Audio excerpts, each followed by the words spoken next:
Hey everybody, thanks for joining us today at Sunnyside again. Today is spring lawn class with me, Mr. Trevor, our general manager here at Sunnyside. Say hi to Nicole. She's always got the pretty picture behind her. Good morning. Yeah, Mr. Smith, the whistling gardener, is in the house again to answer some questions. Thank you, Steve. Give him some tough ones to keep him on his toes in there. He'll be typing madly as we're doing the video. So thanks for joining us. This is always a fun class. I'm kind of the lawn guy around here. I like my green grass. I'm going to start this with two disclaimers. If you haven't been to my class, you don't know me so well. We'll start with this. I'm a little on the OCD side. Well, maybe more than a little on some things, and lawn is one of them. So I don't want to preach or be on my little soapbox here and make you feel bad if your lawn's not looking like perfection, the golf course fairway. But just to be honest, I'm a little on the OCD guy with my turf, and I'm a total organic guy. So I don't want to offend anybody with my blasting of weed and feeds and Scott's fertilizer and other things around the world. So we're talking about kind of organic products. Yes, a couple chemical options as well, but I just want to throw that disclaimer out there before I offend half the class. So take it with a grain of salt. It's just me. I'm not trying to get on your case personally. All right. So hopefully everybody's got the list. That's kind of the list there. Handout we can get you on the website. It was emailed out to everybody. Certainly can send it to you later if you need. I tweak that a little bit every year, but it's the same basic process, and that in essence is what I'm hoping you're going to get out of this class is, okay, we're coming out of winter. How can I get my lawn looking sharp again? And that is the order we go in. And my feeling, people go straight for the bag of fertilizer, and if we don't take care of the moss and the weeds and some other things first, we're wasting a little bit of our food. So if you follow that kind of chart as we go through, that'll give you a great step-by-step process. This class is recorded, so don't forget, as always, you can go back. If you're not tired of listening to me, you can watch it again. You can check some pictures. I will show a little mini kind of slideshow at the end, some pictures of my lawn, kind of the process when we thatch, top dress, that sort of thing. And I will show the products as well on there, because that's a tough one, as I'm going to start pulling things into the screen and showing you too many bottles here. There'll be a place where you can go back and say, that was the one, write the name down, and come down and grab it, okay? So thanks again for joining us. This is a perfect time. Like I said, we're kind of at the tail end of winter, heading in towards spring, hopefully, as we come off another 26-degree night, that we're going to get our lawn rejuvenated. We get into the early March time frame. It's the perfect time to kind of get working on the lawn. We've got cool weather. We're wet. Everybody knows we rain a lot in spring. It's going to lessen our workload. And, grass is a extremely resilient creature. If you watch Discovery Channel, the rest of it, we can burn it, flood it, freeze it, stomp on it, do whatever we want. Grass will typically come back. So just because the lawn maybe doesn't look as sharp right now coming out of winter, this is the class hopefully that'll help you kind of give it a spring boost.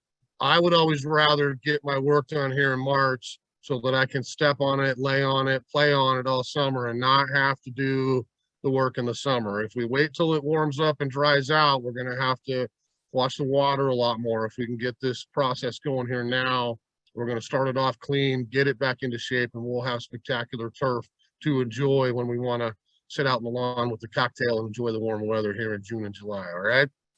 So I'm going to go through the handout, like I said, and then we're going to look at some pictures on a quick little slideshow. But if we kind of start at the top, in Washington here, the first thing is always moss, the evil creature that invades everybody's yard here in the winter. Don't feel like you're alone.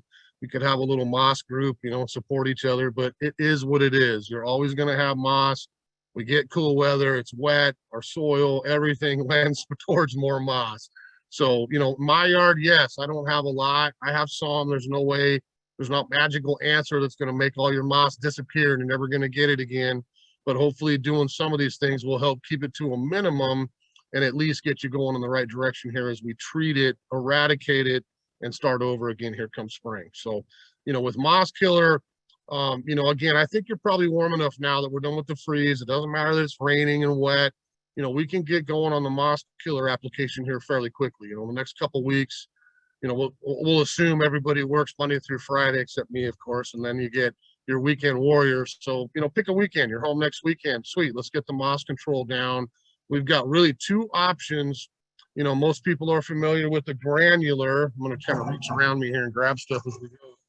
But if we look at a granular product like Moss Max, this is a great application. This is ferrous iron sulfate. This is, you know, iron.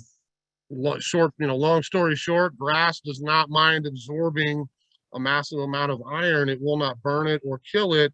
Moss cannot. So if we apply something like a ferrous iron sulfate, a granular, through a drop spreader, we can set that on the moss, burn it, turn it black, and then rake it out. That's the first one I'll mention. Most homeowners I see perhaps treat the moss, but don't rake it out. So let's get it treated. 2-3 days go by, or the next weekend you're home, we can get a nice light lawn rake, get all that fluff out of there. It's very easy, and be done with it. You know, we get it out of the system. We've gotten rid of the moss. Now we're back to just grass. So that's a great way to start. Option 2 is a liquid, and this would be something that we would call natural. This is a non-iron one. So this is Moss Max as well, same label, but this is one that contains a potassium soap. So if I plug this on my hose, I can wet my turf down, I can spray my sidewalk, I can spray my roof, I can do a lot of areas with a liquid like this that doesn't stain. Be really careful with the iron.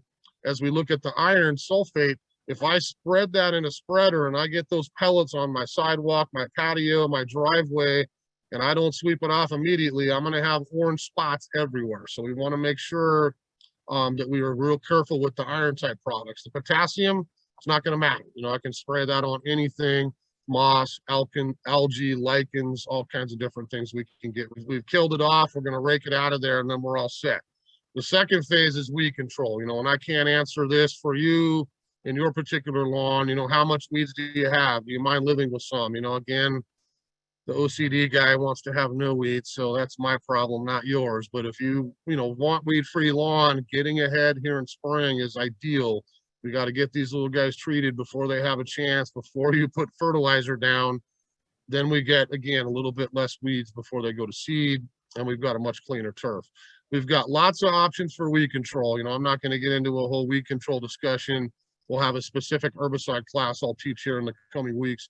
But essentially with the lawn, we've got 2 types of herbicide in the world. We have a pre-emergent and we have a post-emergent, and some products contain both. So if I have a pre-emergent, that means I have no weeds in my turf. I put down something on the soil level that keeps them from growing in the first place. You know, not to, again, to hate, but that's our weed and feed, and that's what I don't like, to be honest. That's an extra chemical in the environment, and on and on and on. The post-emergent is something I can grab a spray. Oh, I see a weed here, I see a weed there, I see a weed here, and do some spot spraying. You know, maybe I want to kill a few dandelions, some clover, whatever it is. Now, choosing the right product is going to be a huge part of this. You know, there's some very tough, hard to get rid of weeds. We're going to have a tough time with horsetail, buttercup, clover, because it's a little bit waxier leaf. We have a very easy time with popweed, dandelion, some other real common ones are very easy to eradicate. So kind of depending on what you have, or if you don't, certainly take some pictures or bring a little sample. We can get you the right product to take care of it. You know, I'll stop for a minute. And again, the weed and feed thing, you know, yes, it does work. I know a lot of people will probably use it and do it anyway. And again, that's your choice, not mine. But I would just ask you, you know, again, the herbicide and that you're spreading over your entire property. And if I have a weed here and a weed there and a weed here kind of thing, you know, why, even if you're going to go chemical, I'd rather have you be safer for the environment, grab the appropriate spray and spot spray real quick to kill the weeds, and then we can use a higher quality fertilizer. So I think you can have just as good a luck, maybe a little bit more time. You know, it's not as easy just to throw the weed feed over the whole property and move on, but it certainly would get you a clean lawn with the right spray and a much higher quality fertilizer as well, as we talked about that. So if we do weeds real quick, to me, you've got a few options. Now, Weed Beater Ultra, all our products are made by the Bonide family. We carry their whole line. So Weed Beater Ultra is much more effective in cooler weather. This will go down about 45, 50 degrees and be effective for killing weeds early in the season, late in the season, and in the summer too. You know, we're getting to that temperature range where I think you're going to have pretty good kill rate by using something like Weed Beater Ultra. I mix that in my sprayer, I spot spray common weeds. I probably take care of most everything that way. If we go up a notch and we get into Sedge Ender, you know, and that's a little bit higher end, herbicide for lawns, maybe a little more golf course style, where yes, I do kind of what Weed Beater Ultra does, but more. I control some annual sedges, some different grasses, so maybe harder to come to kill weeds with this one for sure. If we really go to the nuclear stage, we'll call it, you know, I've got a little bit of everything. I've got buttercup, I have horsetail. I got to get a handle on this. It sounds funny, but it's brush killer, to be honest with you. The higher end herbicide, if you look really close on the label, it says on there, safe for use on lawns. They should put a bigger print on that to let people know. But this is something that I will get luck with on very hard woody type weeds, and blackberry and brush and other things as well. So those are your 3 chemical options, all right? And if we want to go the natural side, this is what I use here. We have a product called Weed Beater FE. Again, FE, you know, periodic element, that's iron. It's very similar to our moss discussion. I can spray this on and, believe it or not, take care of some moss, take care of some weeds, take care of a little bit of everything, and do it the natural way. This would be the non-chemical option, much safer for people, pets, wildlife, all the rest of it. I keep a gallon of this in my garage with a little ready to sprayer on it, you know, once every couple of weeks. And because I keep up on it, I might find 10, 15 weeds on all of my 3 lawns. I spot spray real quick. I watch them shrivel. I'm done. You know, I don't have to worry about it. If I have a harder, luckily, knock on wood, I don't have buttercup and some of those things. I've kept them out. But if I had that, then maybe I've got to grab my trowel, grab my kneeler, and go OCD with my little screwdriver and my trowel and pop those things out of the turf, because I'm not going to get killed on horsetail, buttercup, some of the harder things with a natural product like that. I want to make sure that's clear. You're kind of making a choice. I don't mind a little less work or a little more work if I can, you know, kind of do the natural thing without getting too crazy. So, you know, I'm the old dad. I got a couple young boys. I love spending time with them and my wife. You know, 10 years ago, before my kids were born, I was home every night after work with the screwdriver. Wait, I see one piece of POA. Wait, I got a blade of that. I'm getting rid of you right away before you get kind of going. Now, you know, all right, daddy time, not as much time. Yes, I'm not crawling around with my screwdriver anymore. I don't mind a little bit of POA and some grasses mixed together. It still looks nice. But I am definitely keeping the weeds at bay. I don't want the weeds going in there, okay? So those are kind of your options for weed control. Well, again, we'll show those products in the slideshow, but, you know, kind of pick your poison. You want to go natural with the FE. You know, one thing I will say, Bonide, we have this in now. We will get more of this, but just a heads up, the label for this is changing. All their organic stuff is going to Captain Jack. So this will have a funky name here starting in 2022 as the new bottles come in. It's called Captain Jack's Lawn Weed Brew. How fun does that sound? So we can spray that on our lawn and do it safe. The one thing you'll see, you know, with the iron weed killer, you know, with the moss killers we kind of started out with is, again, weeds cannot absorb that much iron or the moss, but the grass can. So you may spray, you may come back in an hour and go, what have I done? Because you look out, you've got dark greenish black polka dots. You know, wherever I sprayed, I've got this dark polka dot pattern. It'll go away. You didn't damage turf, but it's just one of those things that, again, the grass has absorbed that iron, got much darker green, and then it dissipates through the system, and we're back to that same nice emerald green color, okay? So there's 2 phases down. We've gotten our moss, we've gotten our weeds taken care of. Now we can kind of assess the damage. Where do we want to start with the kind of rejuvenation here for spring? You'll see that that number 3 point has got 2 things on there, aeration and thatching. Now, I'll be honest, never in my entire life have I ever aerated my lawn. I've got great soil. I've got great drainage. I thatch regularly. We'll talk about that in a second, but I've never compacted my turf areas or struggled with summer watering so that I had to aerate. So maybe aeration is for some people. They do it every year. I know plenty of guys and gals that I talk to that aerate like clockwork. Fine, that's great. We're getting rid of old root system, putting in fresh soil in those plug holes, and we're creating fresh area for that grass to take right back off and put some new seed down. Never leave the plugs on the surface unless you want the bumpy, ridgy lawn. We want to rake those plugs out. Do not leave them on top. And we want to fill the holes, or the same thing's going to happen. You're going to have little plug holes everywhere the soil will settle unevenly and you're going to have an uneven turf area. So make sure we rake the plugs if we aerate, and then we get a good compost, a three-way soil. Some folks use sand if they really struggle with drainage, although sand's got no nutrition in it. I would tell you to do compost. We fill those plug holes. Now we're back in business to move forward. So if you know aeration, you know the foot pedals, people have shoes with the plugs on them. Yeah, you're not going to hurt it by doing that. You're not doing the same service as aeration.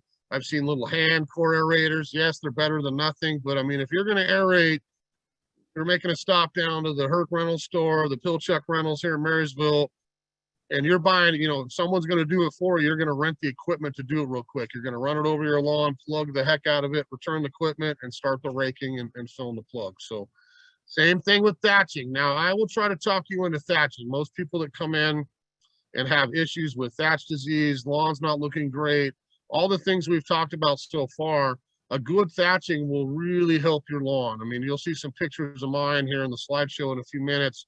It should look like you almost killed your lawn if you thatch properly. I mean, you are scalping it down to the almost the bare bones soil level, but that is getting rid of all the debris, old grass blades, mowing that you don't rake up, you know, weeds, the moss you killed. It will get rid of everything and leave you with the sturdiest, healthiest grass that can reestablish and get right back into business. Okay.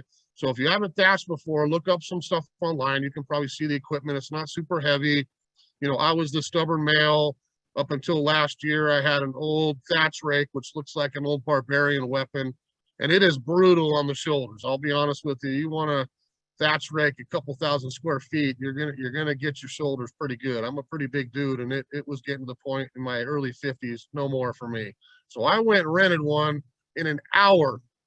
Done. Back to the rental shop, come back, start raking. It's a really quick process. If you get a power thatcher, again, you can hire a lawn service company to do it or do it yourself. It's barely bigger than a lawnmower. It's a little bit heavier. You need some help getting out of your truck, but running it over and doing it's very quick and very effective. You would be absolutely shocked if you thatched, even if your lawn looks pretty good, how much crap will come out of there. I mean, let's be honest. You got a huge yard tote. I bet you could fill that 3 times with the amount of dead grass and moss and weed and everything you're going to thatch out of that lawn. And again, it's going to look like you know, maybe you come out or the wife comes out and say, "What have you done to my grass? It's gone." That's the answer that it should be, because you'll see in my pictures, it should be down to almost dirt, and then we can start over again with fresh grass. Okay. So that is it for everybody? No. You know, I would try to talk you into at least thatching once a year. I do it every spring. You know, I've never done it in the fall. We could do it then as well. But springtime to me is the great time to thatch. We get rid of all the winter, the junk, the old stuff, and we allow fresh soil to apply the fun stuff, the next steps, the new seed, the food, the lime, all the things that will get our lawn back into shape. Okay. So thatching and aerating, something to consider. Step 4 there is the top dress and overseed. To me, you know, that's a real common mistake I think a lot of homeowners do when they take the time to do this right. They reseed, they don't top dress, they don't overseed, they don't do this last step. 3 people emailed yesterday, you know, questions for the class, you know, "Hey, I did exactly what you said, it looked great, but a lot of my seed didn't grow." And I said, "Well, did you cover it?" "Well, no, I didn't cover it." "Well, yes." Then Mr. Bird, Mr. Robin, all the little fun creatures we have around here get free grass seed to chew on in the fall or the spring, whenever you're doing this. We want to make sure we apply that seed on there and lightly cover it. We're not burying it. We're not putting it down and covering with 3 inches. You'll read right on that sheet, you know, I want a little thin layer of compost on there that locks that seed onto my existing soil, covers it, keeps it moist, and keeps the majority of our local critters from eating away my grass seeds. So covering it is a key to all this process. Don't do all this good steps and do the right thing and then say, "You know what, I'm not going to cover it, I'll just walk away." Yes, sometimes it'll grow, sometimes some will grow. You know, considering the emails I got here the last few days, sometimes none of it grows, you know, and then we got to go do it again. So try to make your life easy, do a little bit of top dress. And again, that's just adding nutrition. As that degrades, more compost, more soil structure, better soil health. Okay. So I'll show you pictures. I won't haul any soil bags up here, but you'll see right on that option, you know, kind of what we do here at Sunnyside. You know, we're a little old school. We package our own seed. Look at that custom brown bag with the stamp on it, 1 pound. It's even got a Sunnyside sticker now though. So that is what the only grass seed we sell, that is Seattle Shade and Sun, local mix, a great mixture of fescue and ryegrasses that'll take over in shade, it'll take over in sun. You know, that's the only thing I've used going back probably 20 years now. And it's an easy mix that kind of matches what you already have. You know, is it going to be exact? Perhaps not, but again, I think that blend of the fescue, the ryegrass, depending on your sun or your shade, is going to match pretty quickly. So that's the seed we would do by the pound. You can see right on there, you know, if I'm overseeding a lawn, you know, I would look and say, okay, I've thatched, I've raked, how much dirt do I got? You know, is it 50-50? Is it, you know, 2/3, 1/3, you know, depending on how much it is, we're going to need a little more seed, but it's very inexpensive. You know, seed you can buy by the pound. It's just a few dollars a pound, you know, and you can see the rates there. You know, 1,000 square feet is only going to need a couple pounds of overseed. If it's absolutely brand new lawn, you're only going to need 5 or 6. You know, if we did the math and looked at sod and hydro seed and other options, you're going to be exponentially more expensive than that. So if you got the time, it's a really easy, fun, kind of fun project to throw some fresh seed out and get it rejuvenated this time of year, okay? Now, the second half of that is the cover. You'll see on there compost, which I have no problem with. I'll be honest, 9 times out of 10, I'm just using bales of compost, the same great EB Stone compost we sell for everything here. Maybe once in a while, I got this little bag called Top Coat around, or if I got it close by here, I'll heave this one up. It's still frozen from last night. But you know, look at that. They even put the lawnmower on there to let us know. There's our little seed cover. So the only difference is that's all organic, all compost, exactly like the compost. It's just screened finer. So I don't ever get big woody pieces out of my compost anyway. Very, very few, very rare.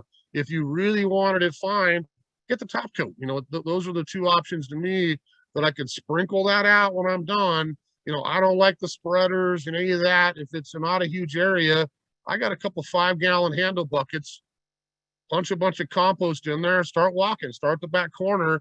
Sounds like it'd take you hours. It really won't, but you can really focus your, you know, as you're kind of sprinkling compost out, you can really focus where you need it, where you don't need it, maybe fill in a little bit of a low area as well.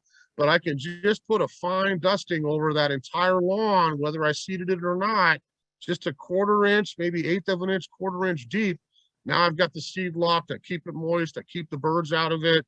It'll help it germinate, and off we go. You know, you'll see from my pictures, you probably stand back and go, this is never going to grow. It looks just like dark dirt. I got no grass left. Then a week goes by. Ooh, I got peach fuzz. 2 weeks goes by. Oh, yes. You know, and a month later, holy smokes, looks like I planted a brand new lawn. Okay. So that's kind of the 4-step.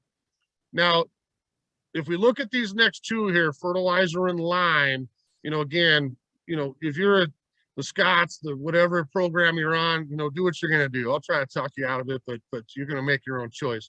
We only sell organic lawn food here because, again, I think it's a great deal for the environment. I think it's better food anyway. And the key with organic is humic acid. When I have humic acid in a lawn food, that's really going to help my soil chemistry, my microbes. It makes fertilizer draw much easier. And honestly, humic acid is a great way to fight thatch disease and some other things as well.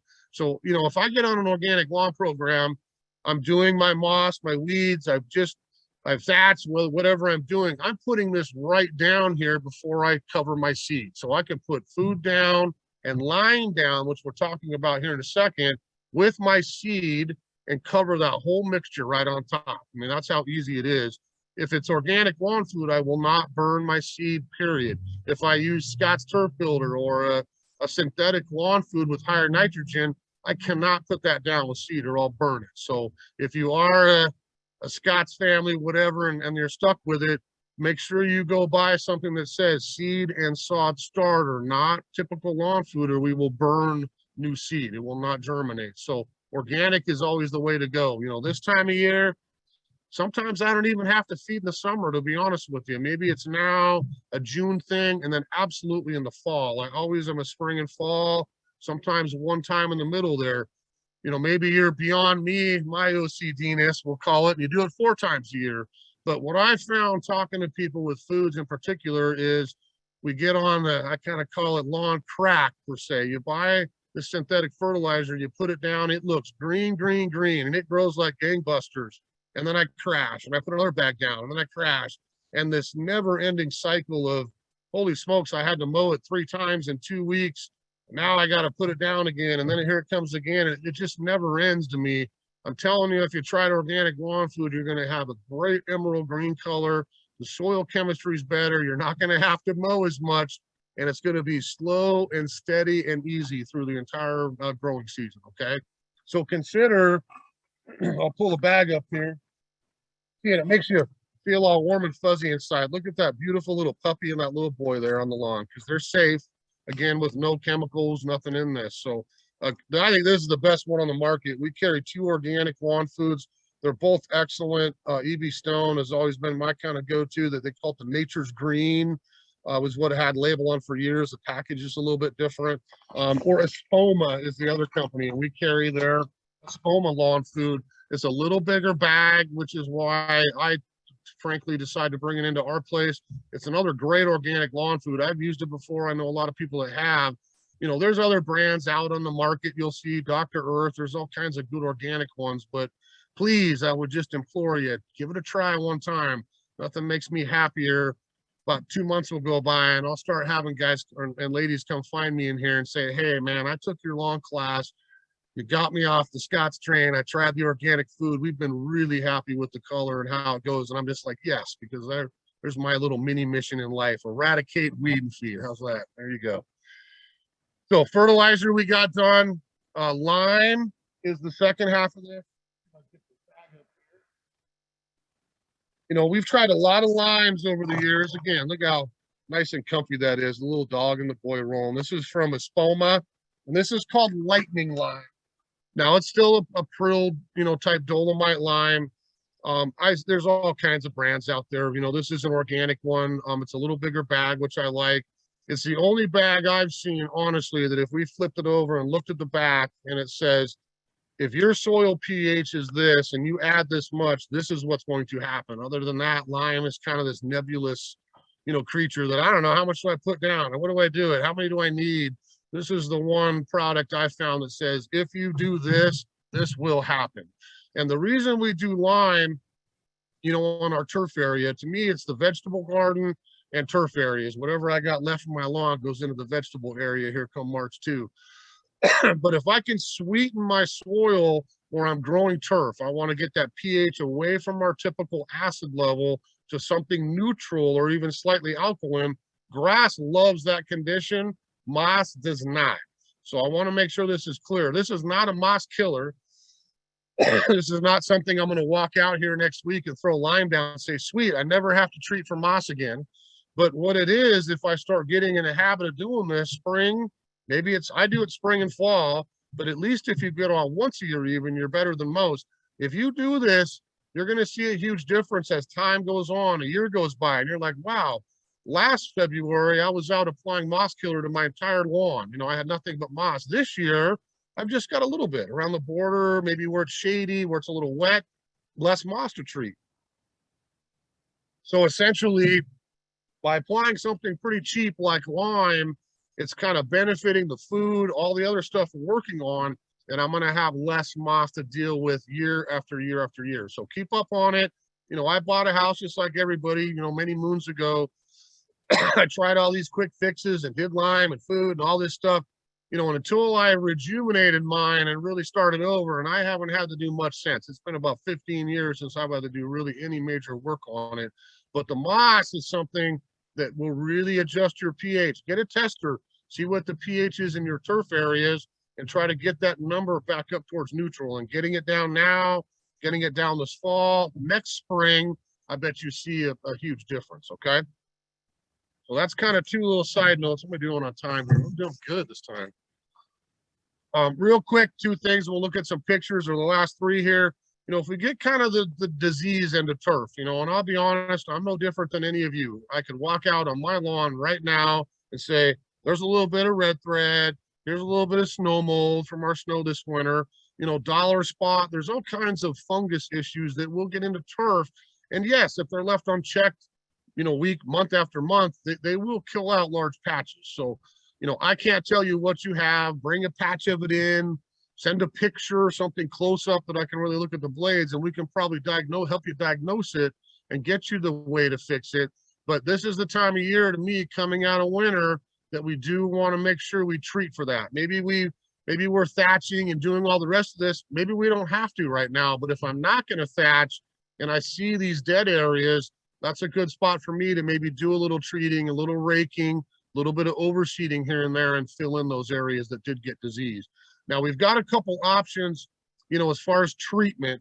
If we want to go, see if I can reach them here. They're behind some. If I want to go, kind of the spreader route, this is a systemic fungicide. This is chemical. There's nothing organic about this.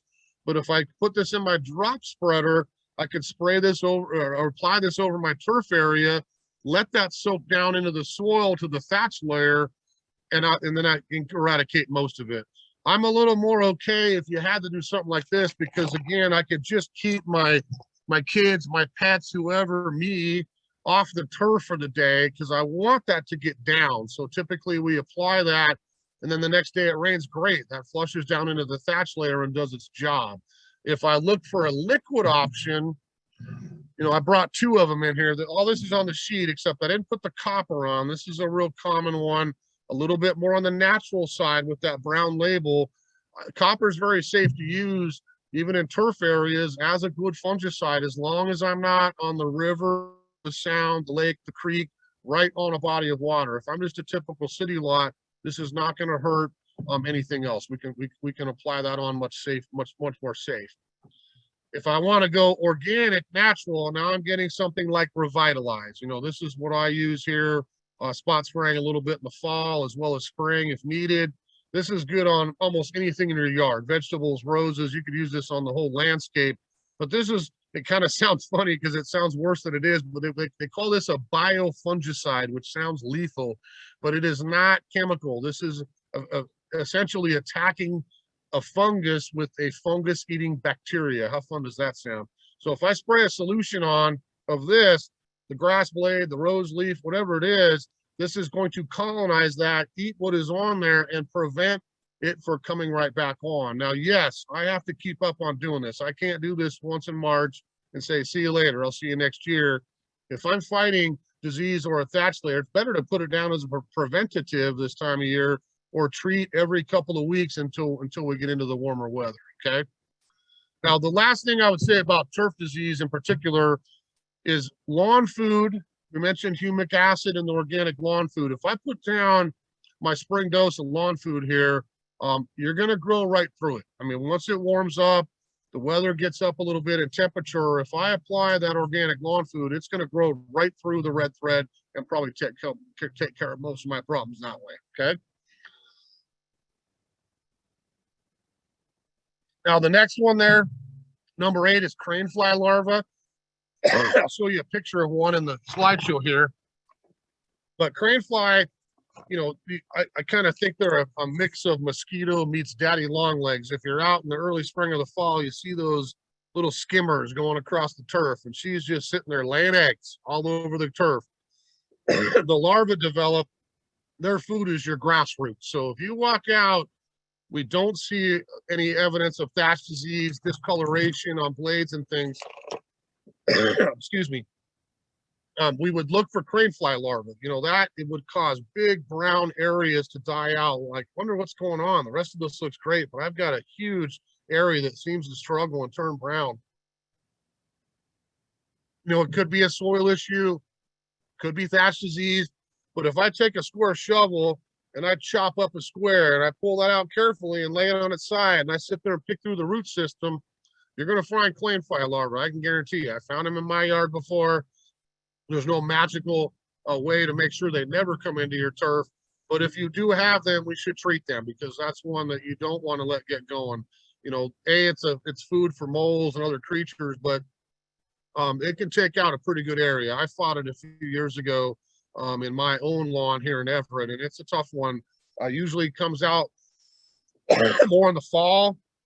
She'll lay her eggs. They'll develop down there below the soil level, stay nice and warm in the winter, and then by spring, off we go, and you're going to start losing some patches. If I get a product like insect and grub control, you can actually see the crane fly larva picture right there. Sometimes gray, kind of beigeish, whitish. They're not huge, but they're kind of gross. You'll find them in there. But this is one, if I apply on my turf area, again, that's going to soak into the soil structure and eliminate the larvae. So if I get in the habit, maybe you have crane fly, I wouldn't put it down unless I knew I had crane fly. But let's say I do, okay, let me make a choice, do a quick treatment on that, eradicate the crane fly, and then we can move on from there. Okay. Last one is mole control. And Steve's probably frantically typing here because I'll speak for Steve. He is the mole killer guy. He wants to capture that mole and make him suffer. So I'll let Steve talk about traps and gassers and all kinds of fun stuff. But I go back to biology with moles, and there's a reason the mole is hanging out in your lawn. You probably got good soil and you've got food for him to eat. Okay. So if we consider maybe eradicating the food, maybe the mole heads to the neighbors. All right. And you can wave across the fence and say, you're welcome. You can have my moles, and we can keep them coming back in. So maybe it's a insect grub control kind of as part of this. This phase 2 to me would be the repellent. Now we're going to try to send them to the neighbor's house again and try not to let them know they were from you. But if we get a product like Momax, it's been very effective for a lot of our customers. This is all natural castor oil. It's an encapsulated castor oil and a little clay pellet. So if I apply this down on my turf, moles do not care for that smell. Now, I'll smile as I say, is that going to be 100% of the time? Absolutely not. There's some smart little moles out there that could really care less if you apply Momax. They're going to hang out anyway. But if you're going to try that route, to me, the mistake is you buy this bright yellow bag, you cover all your lawn, and you're like, yes, I'm going to get him. He's done. And the problem is you just covered your whole lawn. Where's he going to go? So the key to me with Momax is look in your lawn. Where are they active? Where do I see hills right now? I do a third. Okay, I get the center section done because I know he's hanging out there. Another week, I do another third. Another week. Now I send him to the neighbors at the property perimeter. So if we do it kind of in 3 phases, hopefully he'll say, okay, I don't like this. I don't like that. Oh, sweet. I'm going to head to the neighbors because she doesn't use castor oil. So I'll go hang out and dig up her plants and yard. All right. So try maybe eliminating the food. Maybe try that. And if you're still blue in the face and you got the shotgun out, then you can come talk to Steve or me or somebody, and we'll show you. We got a trap here. We've got some other options as well. So pitchfork sometimes works pretty well too if you can find the hole, right? So there's mold. Now I'm going to show you a couple pictures here. We'll do this real quick. This won't take long. Hold on one second.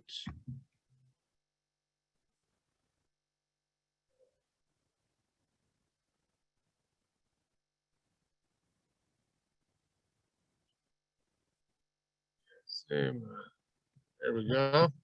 Okay, so there's me in case you forgot who I was. I just have to put that one in there. So again, if you saw me kind of pulling stuff up, this is just a quick review. My options for moss control right there. Bag of granular and a spreader.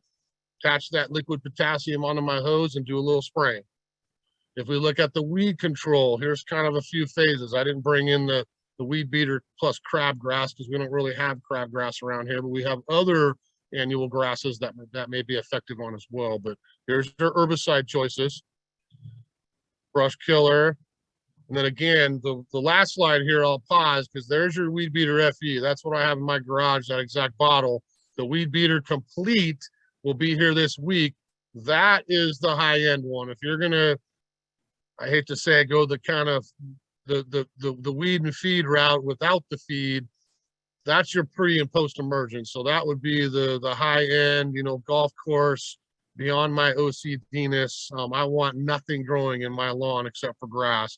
If I apply that down here this time of year, that not only kills what it touches, not turf, but everything else, it also makes a film on the soil and will keep that stuff growing for a season. Be really careful if you choose the weed beater complete. We sell quite a few bags a year. Some folks want to try it. It's very effective, but if I choose to use that, I cannot seed my lawn. Make sure you're clear on that. If I put that down, no seed is going to grow through it. So I'm stuck for 3 months without being able to do seed. I have to put that down and walk away, okay? There's the lime and the couple of lawn foods. There's the Espoma bag, which is, again, a great lawn food as well that we stock. It's a little bit bigger, 30-pound versus 20 on the Nature's Green right there. There's the new label on that one. There's our 2 soil additives. We talked about covering our seed or top dressing. You know, again, it sounds like you'll spend a fortune. I'm telling you right now, you don't need much. You'll see the math I did for you on the sheet there.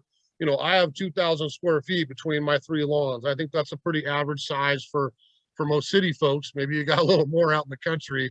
You know, I'd buy it by the yard, perhaps, if I've got an acre I've got to do. But typical, you know, 2,000 square foot lawn, I need 5 bales of compost or 10 bags of top coat. That's it. You know, I don't need to go get a yard or half a yard or anything like that. It's like clockwork in my yard. I get those bales, put them in the buckets, do my little seed cover, and I've got happy grass again. You know, there's your fungicide, turf disease options. We've got the chemical, the infused, and the natural way with the Revitalize. The insect and grubs. You know, I put both on there that we carry, but typically the insect and grub control is a little more turf oriented. The 8 also would be very effective against a lot of things in the soil, and certainly would work on crane fly as well. I like the 8. Maybe it's a little less systemic. It won't last as long. If we do it in the season, it'll be a little more effective with less chemical, but that does root weevil as well. We'll be talking about that here tomorrow in our class. Then you got your mole options. You know, I showed you the Mole Max. We talked about eliminating food. I didn't show you the spike, but that may be something to try. You know, maybe that's a 50-50 shot. I talked to some people and they work like gold. You know, I got the mole to Mrs. Jones next door, and I haven't seen him since, because after they left, I put these sonic spikes that cover a big area along my property perimeter that vibrates in the soil with a little chatter noise, and the mold tends to come up and head the other way. So again, I've heard other people say, yeah, your spike sucks. My mole walked up and took it out of the ground in his molehill. So they're not totally fail-safe, but certainly something worth trying. Okay, so here's some pictures to kind of give you an idea. I finally remembered last year, and I'm going to take some more this year when I do this, and try to do like a time lapse, like 1 week, 2 week, 3 week. But, you know, here's a chunk of my back lawn there, and you probably looked at that. Is that really grass? You know, the one on the left, that is after a thatch machine destroyed my turf. So it looks like it's dead, brown, yellow, dirt, straw. I mean, there's no green in there whatsoever. So that is a mess. I mean, that is after a power thatching. A big pile came out of there. Once I raked all that junk off, okay, I see. It looks like you had some turf there. You know, the first thing I do is mow really tight to the ground, run the power thatcher, so then I can get a nice rake. It's not heavy. It's not thatch raking where I have to drag and pry this stuff out. It's just kind of getting all that loose fluff cleaned up, thrown in the yard waste, and off we go. So there's a thatching picture of done properly to me, and then an after raking. And then there literally is the same exact area from different angles after I put the compost down. It's a little shady. I apologize. I'm going to try to get a sunnier day late winter to get one this year. But if I look at that, you can see, okay, I see some green on there now. And you can see that dark brown, black, kind of wet compost look. That lets me know, yes, I got a great coverage down. My seed is covered. I filled in all those gaps, and it's always wet this time of year. It's going to be dark, and you're going to see that when you do it. And again, you may walk out and freak out like, whoa, there's nothing but dirt left here and there. It'll grow, I promise you. There's a week later. I mean, look at how much difference that is and how much green has already come back in, okay? There's a month later, you know, that looks like brand new lawn. Like I just took a rototiller, took out that thatch-ridden mess and started over again, you know, but I didn't. I spent a couple hours thatching, a couple hours raking, I overseeded, I put food down, I put lime down, I top dressed it with that compost, and that's my reward. You know, now I got great grass all the way through the summer. There's a little picture of my little man Max there in the fall as we were raking up the leaves from the Japanese maple. Same color, same beautiful green, no issues all the way till the next fall. You know, and that's why I kind of like the thatch in the spring.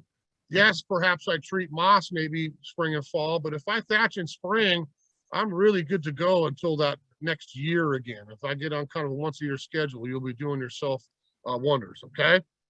So that kind of gives you a little, I threw this one in, put this one in the fall class too. they've left my yard, but this is raccoon damage. So it took me a while to figure out who was ruining my OCD lawn in the front of my house, but Mr. Raccoon, the war was on last year and I won because I haven't seen him back since. So I didn't go get him, but hopefully he's at the neighbors doing the same thing somewhere. But honestly, it was a good lesson for me because I had not had this happen before. It took me a few nights to get up at 2 in the morning and see who was doing the damage. And after I dug it out, guess what I found? Some crane fly larvae. And guess why they were hanging out in there scraping up my lawn? To get some grubs to eat. So it was a good lesson for me. Okay, let's watch the crane fly a little bit more. They're obviously there to grab some snacks. So we get the really crane fly, patched it all up, off we go. You know, good as new again now. So, okay. So there's our, you know, kind of our web address there. We've got the class will be up there posted and recorded here through our YouTube channel pretty quick. You can, like I said, email us anytime with questions, pictures. It's really hard to diagnose stuff sometimes over the phone. You're going to call me and say, I don't know, grass is looking brown. What do I do? You know, it's going to be hard for me to tell you how to fix it unless we see a picture. Send it as an attachment, please, to the email and not just as a picture on your phone, because then I can download it, blow it up, and look a little closer at grass blades and maybe what's going on. So pictures are great. But like I mentioned, get a square shovel, dig straight down, little 1 foot square, put it in a box, bring it down here. We can lay it over. We can look at it. We can scratch and sniff and touch and feel it and figure out what's going on. But if it's physically here, it's much easier to look at. Maybe it's a soil problem. Maybe it's a crane fly. Maybe it's thatch disease. Maybe it just needs some food. You know, there's a lot of reasons we can get fixed. Okay. So let's stop the share here. The last thing there, you know, you got the handout. You can go back and read that. But, you know, as I kind of say, you know, this is a fun class for me because I like my little striped cross-cut lawn. I don't even have a power mower. I got the old Rio mower because I like making my nice pattern when I mow. So you're more than welcome. I'll be doing my same exact thing I'm talking about. Guess who's doing it here in the next few weeks? So I'll probably wait a week or two. In mid-March is when I usually attack mine. And I'll be doing exactly the same process we're talking about today. And I'll have, again, great looking lawn through all the growing season. And then next spring, we'll start it up again. All right. So one good thing, again, with all the classes we do here, you know, we've always got great discounts for the local folks. So, you know, take advantage of the discount, 20%. You know, lawn food is not the cheapest thing in the world. It's a lot more expensive than synthetic, but it works better and it's better for you and the environment as well. I've had a lot of smart gardeners the last few years.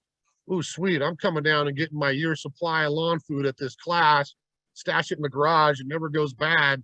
And I'm all set for the year. I don't have to worry about coming back down and paying a little bit more when I need to put down my summer dose or my fall dose kind of thing. So all the stuff I showed, turf, bag, top coat, lime, lawn food, all of it, 20% off. You come down, tell the cashier when you check out, I was at Trevor's lawn class, boom, we hit the button and you got 20% on all your class supplies. That'll start today and go through Friday, just like they have been going on here for the past. One thing I'll say is this, you know, I'm getting tired of using the pandemic and shipping and everything as excuses because I hear it all the time in my personal life when I'm trying to find something for me at home. You know, we're struggling to get some products in where there's been a little bit of delays. Most all of our stuff was due mid-January. There's still some things we're missing. So I've told our staff, our store manager, Mr. West, you know, if you come down and we don't have it all, I apologize. It'll be here this week. We were supposed to get a large delivery yesterday. I know it is on the road, and I'm guessing it'll be sitting here waiting for us Monday morning when we come in because they'll never deliver on the weekends. So we might run out of a few things. There are some products in the store we're a little low on, but there is lots coming. So we'll get you covered. If we got to get you kind of a rain check or write your name down and let you know you get 20% when you come back next weekend, maybe to get the things we're missing. You know, hopefully that'll be a good option for you as well. Okay.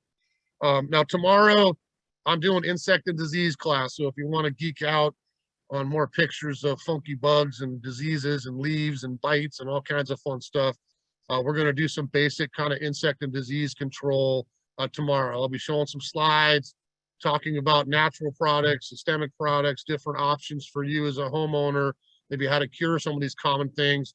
And, you know, I call it the top 3. You know, I'll pick all the different plant categories and we'll talk about the most common things wrong with berries and blueberries and apples and pears and peaches and annuals and perennials and pretty much every plant category. So yes, we would have to have probably a week-long seminar. You would get tired of listening to me if we were going to do bugs and diseases of all kinds, but it's a nice place to start. You know, we'll teach you some principles kind of on how to manage this stuff in your yard, show you some useful products that are good for a lot of things. And hopefully, again, you'll say, I have that in my yard. Now I know what to do. So we'll show you a few pictures of some common things we see as well. Okay. So class tomorrow, bugs and diseases, 2 weeks out, March 12th and 13th, Saturday, I'll be doing conifer class.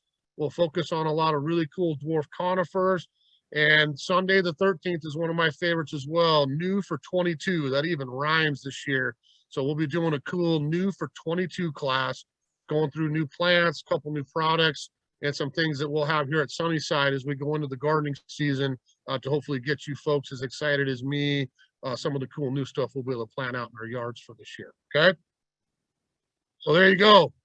Nicole, can I don't know if there's any questions left. I've been talking a mile a minute. Steve probably got most of them, but we got anything left? Yeah, well, there's been a lot of great questions coming through, and as always, it's really helpful to have Mr. Smith back here. You know, he gets to release all of the knowledge he has, you know, in conjunction with what you're saying. It's super helpful, but there are some questions still that I would like to ask you. First, I want to say thanks for taking those pictures of your lawn. We kind of talk about it every year, but it's really cool to see the process. And also it kind of it makes it less daunting to look at it and say, oh, it really does look crazy at the beginning. And look at how good it's going to look at the end. It's like inspiration that, you know, makes me want to go tear up my lawn only to make it look thatch your lawn this year, Nicole. I know, right? Oh, geez. We're going to get there. It does make it a lot less easy. I mean, a lot less scary, a lot easier to kind of approach everything with all this knowledge that you're giving. So you've talked about a lot of these things, that it's not this huge, you know, you don't need a ton of products or all of this. Any of these products that you've mentioned, do they last from season to season if we don't use them all in one shot? Yeah, absolutely. I mean, I've got a barrel in my garage, and organic food smells extra nice if you keep it inside, kind of thing. So I keep it in a barrel, but I've always got extra lawn food bags in there, lime bags in there. Like I said, I only use the Weed Beater FE. I got a gallon of that sits on my shelf in the garage. As long as liquids don't freeze in the winter, you know, my garage isn't heated, so I'm not worried about that. But as long as we don't freeze, it's fine to use. The only thing that might change with time would be the lawn food. And it's still great fertilizer, but a lot of the organic fertilizers will have mycorrhizae or almost a living component to them. And yeah, as time goes on, we lose that. It doesn't mean we throw the bag away. I mean, it's still going to be a great food. Humic acid's still there, and we would still use it on our lawn. So none of this will go bad. I mean, keep it out of the 100-degree heat, keep it from freezing. And again, for me, the bag stuff I'll keep in a barrel, you know, to kind of keep the smell down in the garage. My wife always knows when I put down organic lawn food, so it smells for a day. Then the rain, we water it in, the rain hits, and then it's gone. So the iron I'd be a little more careful on. You know, we talked about moss killers at the beginning. Be real careful where you store your extra bag of iron or ferrous iron sulfate, because I don't want that spilling on my garage floor, my deck, anywhere. You're going to get orange staining, because it's happened to me a couple times over the years, and my wife let me know right the next day. So I'd keep that probably taped up, tied up, something in that bag, so we keep that safe. Cool. It makes it a lot easier where you don't have to go out and buy all of these products at once, or if you do, that they'll last for a long time. Exactly. Yeah. You know, a lot of people ask me in the course of the year, you know, I got a small yard, I got a condo, I just have a little patch of grass. Well, sweet, you know, buy the EB Stone lawn bag, you got a 2-year supply. You know, you don't have to worry about it. I can put it down now in the summer. You're just doing a little bit each time. Maybe it's you know, like me, I say the smart ones are buying probably 3 bags when they come down here to shop this week, because that's a huge savings on organic lawn food. Now I got my spring, my summer, my fall. I'm ready to go for the year. You know, and you can always find a spot, especially if you haven't opened them. They don't smell as bad. So we just find a spot to stash them for the garage, and off we go. So this process, this lawn process that you've talked us through today, specifically, I think there's a lot coming up about thatching, but is this process good for whether you have a thin type lawn, or is it super thick, or, you know, new construction Yep. versus an old, you know, all of it, it can apply to anything. And It can apply to all of it, but let me just say this, you know, I mentioned kind of real quick, and I want to reiterate it, that, you know, whether I keep my turf at 3 inches during the growing season, or I'm like me and I like mine kind of tight down there in the inch range, it really doesn't matter, because this time of year, when I'm going to do thatching, I am scalping it down to the lowest level, period. So I'm getting it cut down almost above the soil to start this whole process. Okay. So that's kind of phase one. Now, the one thing that worries me, you hit a couple points with me. New construction. I just bought a house. You know, I can't fix your soil. And if you read that sheet, it's going to tell you 2 or 3 times in there, you know, I need 6 or 8 inches of good quality soil to grow good quality turf in. I'm going to tell you right now, and I hate to break the news to you, but if you bought the cookie cutter house at one of these little developments, I see it every single day. The contractor comes in, puts down 1 inch or 2 of beautiful black soil, sods it, hydro seeds it, whatever he does. You buy the house, it looks great. And a year later, you're like, what is going on? My plants are crashing. My lawn is crashing.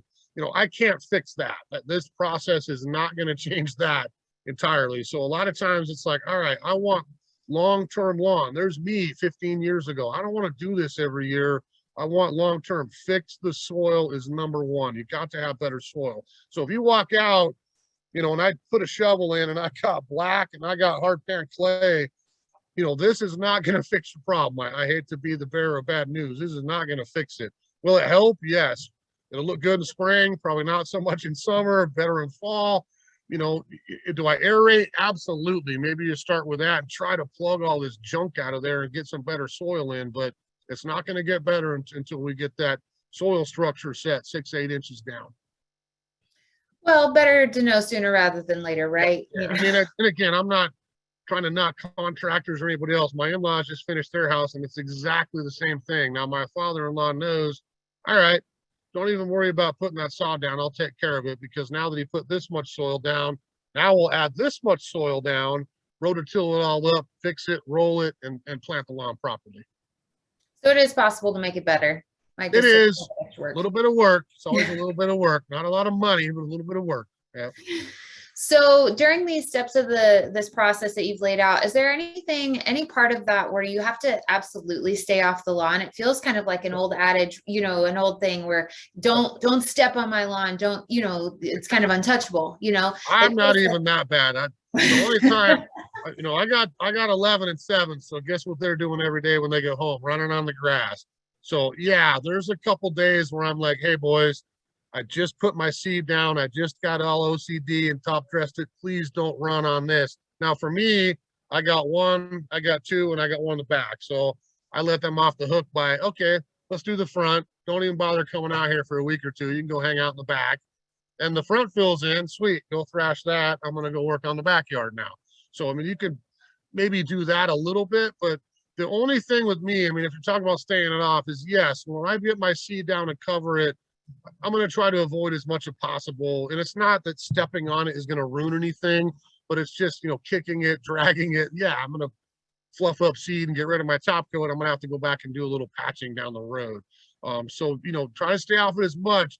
If I choose to use, you know, the chemical added stuff, you know, we talked about weed filler, you know, weed killer, natural, organic versus chemical, systemic, you know, to treat turf disease. Yes, you know, if I'm applying that down, I'm not letting my kids or my pets out there for sure until I know that it's applied on there, dried on there, rained, and flushed that through the soil so it's down the thatch. Now I'm not getting it on my shoes, my hands, my dog's feet, you know, anything else as we go on. And are you talking maybe days for that kind of Yeah, I mean, again, you know, the nice thing is, you know, probably with the thatch treatment and honestly the crane flyer, probably the 2 big ones, you know, I want that down. I don't want that sitting up on the top of my grass blades anyway, you know, so I want to apply it. You know, if you got a day that goes by and then it rains really heavy, or I go out and get my hose and water it in, sweet, I'm all ready to go. If it's dry and it hasn't rained, then yeah, maybe it's a couple days, you know, if you don't want to water it, but just make sure it flushes through down into the thatch layer or the soil first. That's what I was going to ask, if watering it in does the same difference as letting it naturally rain and water. Exactly. And a lot of times, you know, we'll get to the summer, maybe we didn't get to some of this, and it's like, hey, I still got red thread. What do I do? Okay, well, let's get the infuse, apply it on there, let it sit for a day, do its thing, water the lawn, get it into the soil, and off we go. There are lots of questions about specifically dog safe. You know, I think it's easier to redirect kids, but dogs, you know, they need to go outside a lot. So there's been a lot of questions and concerns about what products are safe and how do you go about doing this in a safe. So any overall general tip? Again, if you know you're worried about the pet, and I would be too, you know, I'm not getting anything chemical. I'm not using weed feed. I'm not getting chemical herbicides. And if you don't have a place that you could walk out with Weed Beater Ultra, spot spray, and have the dog stay out of there until it dries onto the weeds, then don't use it. I mean, if you've got an area, the liquid stuff, I just need to spray. I might need 4 hours. You know, if I spray that on there, the dandelion, the sun's up, it's nice and warm that day, it dries in, activates, kills the root system. You know, who cares after that? It's gone. But the granular stuff, yes, I would not be using that and let my dog run out. You're going to get it on the paws and all that stuff as they run across the lawn. The liquid stuff may be a little safer. If you absolutely don't have anywhere where it's like, he's got to go somewhere, I know what you mean. You know, and I don't have 2 lawns or I can't save a place, you know, it's going to be a little tougher. Maybe it's, again, the liquid option, spray it on, dry it. Once it's, some of that stuff, it's only an hour. I mean, if the sun's up and you do it in the morning and it dries, you're done. You know, then you can do whatever you want after that. So same idea, but kind of a different vein of it. So what about if you have neighboring plants or, you know, things that, you know, we've talked about, it won't attack the grass necessarily and just your weeds, but what about, you know, plants that are near it or, you know, do you need to be concerned about that, trees, plants? Well, again, as long as I'm focused on the turf area, I'm okay with all these products. You know, I'm a little leerier, again, with the granular stuff, because if I've got a drop spreader and I'm daydreaming and listening to my headphones and I'm whipping around, it's going to be flinging some stuff off the side. And if you're right on the edge of your lawn, yes, some of that might get into your flower beds. So maybe it's do the center of it with the granular application. And maybe we're real careful to go around the perimeter kind of as a last step, might be one choice as an option for you. You know, we're doing an herbicide specific class here in a few weeks and we'll go through all this. But the one thing I would say right now is, again, it's the pre-emergent versus the post-emergent. And if I pick any one of these things, and including, you know, I'll be on my soapbox here. So I don't care, Mr. Organic, happy guy, or I buy chemical. It doesn't matter which one of these you choose in that respect. If I take this Weed Beater FE and I start daydreaming and musicking out as I'm working, and oh, wow, I didn't mean to spray that little azalea and the perennial on the side, I'm going to damage it all. I mean, this is a herbicide that doesn't hurt grass, but it will damage anything else, whether it's chemical or natural. It doesn't matter to that respect. Does that help a little bit? Back to the dog question. So we kind of get this every lawn class that we do about, I think it's usually the female dogs that it burns kind of the patch of grass. Is there anything you can do about that to help it? You know, I haven't asked for a few years, but maybe at your next vet visit, ask your vet, because my understanding is there's a simple pill that the dog can take that removes that particular hormone out of the urine, so you don't get the death of the patch itself. So that might be an option. But if they're going and they've killed the patch out, it's not. I don't have a magical answer for you to spray something on and make it rejuvenate. We've got to get a little trowel, rake that dead grass off there, sprinkle a little seed, cover it with a little tiny bit of compost, and yes, it'll come right back out. Total subject shift, and this could be the last question. Somebody brought up micro clovers as an alternative. Do you have, what is that? Do you have opinions on it? And somebody actually emailed me about it this morning too, and I sent him a couple of notes on the email about it. You know, I'll be honest, I'm talking about turf today, and we're not talking about lawn alternatives. Micro clover is one. You know, to me, lawns get far too much abuse in the media. People think they're watermongers, all the rest of this stuff. If you go green and do it the right way, you know, I feel totally comfortable having my grass. You know, now if you don't want grass and you want something different, you know, that's your choice. I'm not going to, you know, it's still fine. It's your yard. but I would be real careful with what you choose, to be brutally honest. And I don't have a problem with micro clover. It's a great idea. It's great mixed with grass, to be honest with you. I looked at it a few years ago. It's really expensive, I'll tell you right now. I think when I looked at my patch, I was talking about spending about $300 on seed alone, where I could buy like 40 bucks for grass seed. So that's part of it. It's really small seed too, so you gotta be real careful. But yeah, I mean, there's nothing wrong with it. I don't know how to say this in a nice way. I just think people think it's way better than grass, and it's so environmentally friendly, and I'm not going to have to water it and all this other stuff. And I would disagree to most of that, because you still have to water it. It's still going to have issues. My problem, probably more so in our little particular corner of the world here in the Northwest, is wet and shade. I'm going to tell you right now, if you've got either one of those things, you're not going to have a thick, healthy micro clover or micro clover with grass lawn. It's going to fry out in the winter. It's going to fry out in the summer, and you're going to fight some mildew on it, to be brutally honest. So, you got full sun, yeah, it might be an option for you, because there's lots of stuff you can grow as a lawn substitute. And again, try it. But that, to me, is the answer. Try it, because trial and error is the ultimate gardening experience. So if you want to give it a try, it's the same principles. I need soil. I need to water it. Maybe not quite as much as grass in the summer, but I just don't want you to think well, I'm going to do the best thing for the earth and throw microcliber lawn down, and I don't have to do anything to it. I mean, that's just not the honest truth. The internet might tell you something to that effect, but I'm telling you, it's not the truth. You still got some maintenance. You still got to water it. And I would be really concerned, that particular question on microclover, I would be really concerned about the shade, heavy soils, and mildew, if I've got any amount of shade, because then, to me, it defeats the purpose. Nothing is worse than having mud, and whether I do lawn or cover crop or whatever your choice is, you want it to be thick, look green, I can walk on it, everybody's happy, fine. But if you've got shade and wet and clay and some other things, I don't know that it's going to fill in that well for you. Well, that's why we come to you for the honest truth, right? You're going to tell us like it is. I'm trying. Not sugarcoat it. You've been through all of this, so we know we're getting, the good, honest truth, and that's what. And clover is a fun one for me, because it's kind of one of those plants. If you went back centuries, people loved clover anyway. I mean, it's a great one for pollinators. It blooms. It looks pretty. I mean, there's nothing wrong with clover, but it's so patchy. It's not going to give you consistent turf. The micro clover will fill in nice and dense. It's a little different than regular clover, and I love the idea. But when I looked at it, it was like, I don't know, do I mind having a patch of it here and there in my yard? No, it's not the end of the world. It does look kind of cool. The bees love it. It's a great nitrogen fixer. That's, I think, where this kind of stems to with homeowners. They're looking on the internet. Everybody in the county and the papers telling me, don't have grass, you're wasting our water. I'm not going to get into that subject, but if you looked at it and you looked at the clover, I don't know, maybe it is for you. It's fine. It's just, you just kind of do some investigating before you make the choice, because nothing would be worse than planting all the clover and doing it, and then a year later going, you know what, I really don't like this. I'm going back to grass.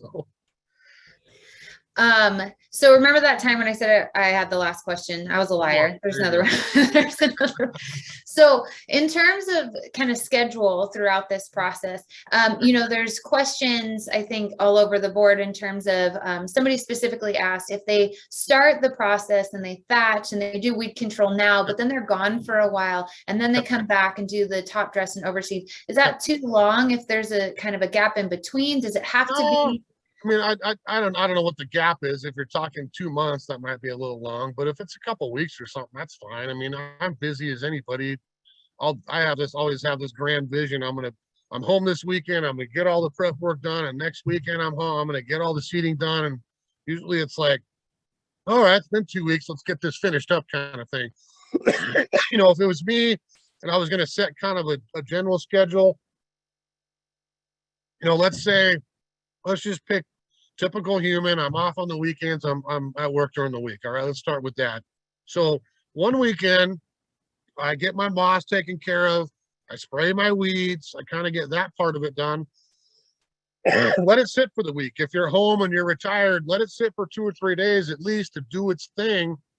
Now I come in and thatch, okay? And depending on how much you want to work that second weekend, you know, we can thatch, we rake it out of there, and immediately I can put down food, lime, seed, top dress it all, and off we go. I mean, this could be 3 weekends, you know, whatever your schedule is, but yes, it doesn't have to be 8 consecutive days you work on this. We can have a little bit of gap in between. You know, 2 months would worry me a little bit, not on the end where you can't do it then, but I don't know, you just opened up all that soil. What weeds are going to start to kind of regrow again, you know, before you get it covered up and kind of get it going.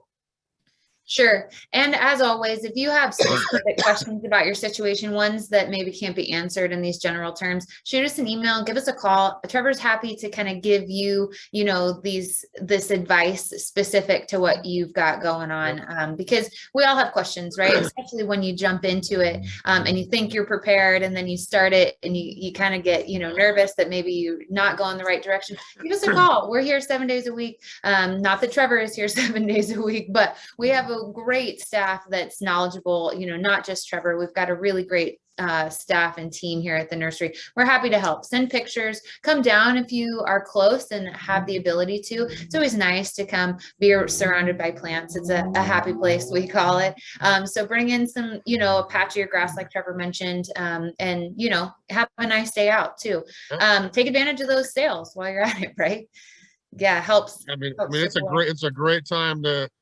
The organic lawn food is, you know, it's you know, you're looking at something that's $40–45 a bag, you know, but 20% off saves a lot. And if you've got a typical turf area, getting your lawn food for the year, that's a no-brainer. We got plenty of lawn food in ready to go, because we do like our organic lawn food here. We don't even carry a synthetic option. So.